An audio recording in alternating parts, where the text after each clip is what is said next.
Yeah, I wanted to explain about LIBRA and explain the origin of LIBRA and the truth of LIBRA. But before I get into this, explain the truth of LIBRA, I feel like watch this video and then I'll get into explain the truth origin about LIBRA. Because a lot of people, anyway, LIBRA is about making decisions. And you may not know the truth. Blind justice. Anyway, here goes. I'm going to show you what you should watch this quick video, and then from there we go from there. Libertas actually had her own Roman temple, and it was constructed on Aventine Hill in 238 BC. The goddess of liberty was worshipped by the ancient Romans. The goddess of liberty was worshipped, so was the goddess of democracy. Remember, we talked about Democratia, who was the Greek goddess of democracy. These are gods. Today we have the same thing. Nothing has changed. Everything continues on the same trajectory, except for the fact that we had a brief respite during this time of Christian monarchy, perhaps out of God's mercy, to slow down the train. But things are now accelerating again, because now we have America, we have the West, that is all rooted. Listen to me, friends. The West, the modern Western ideals of democracy and liberty, these are not rooted in the Bible. These are not rooted. These are rooted in ancient Greco-Roman philosophies. These are rooted in goddess worship. These are rooted in pagan ideals. So the idea of liberty, freedom for the slaves, so to speak, this was a goddess that was worshipped in Rome. Now this goddess Libertas is not Jesus. She's not God. But she is an idol to an ideal that the Romans loved. They loved the idea of having their own liberty. Forget God. They don't need God for this. They'll have their own liberty. And it's a goddess. They represent her as a goddess. They simply make a statue for themselves. Yes, and she represents and embodies liberty. So now they have liberty. Now they can have liberty without having to go up to the Great Spirit in the sky and to deal with him or have to repent of any sins, forget any of that. We just simply have an idol that we can, offer our child to, or offer food to, or pray to, and she'll bring us liberty, and she'll provide liberty. So the Statue of Liberty in New York is a modern homage to the ancient goddess Libertas. It is the same exact thing. We see, by the way, this concept all over the place as we see the revolutions brewing in the 1700s.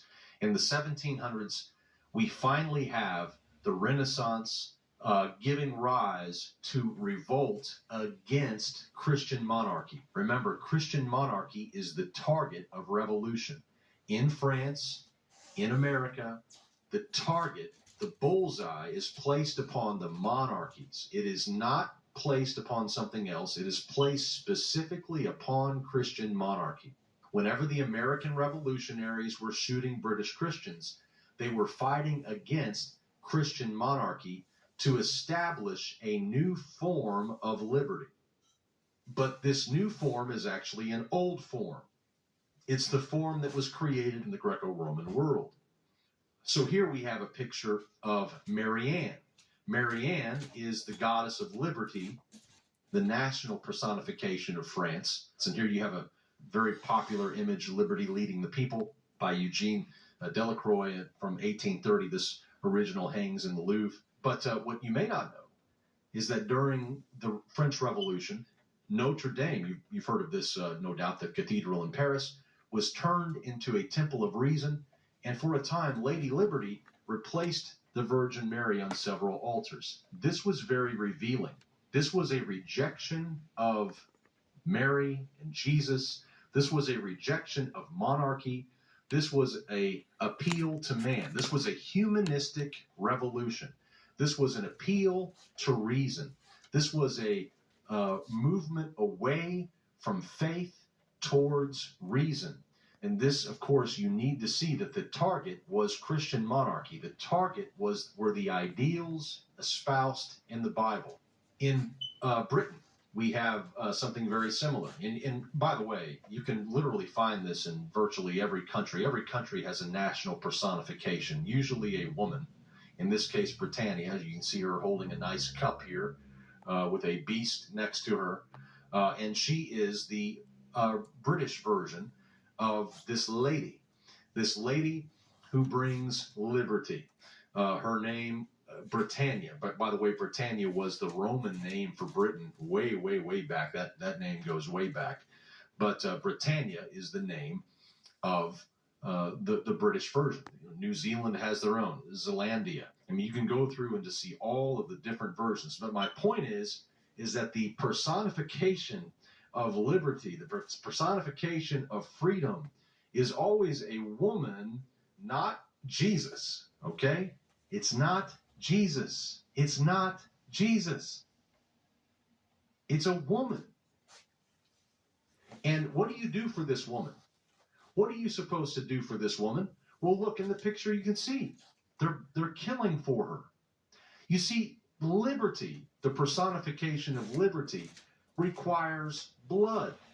Now, why is that the case? Because, friends, liberty is a God.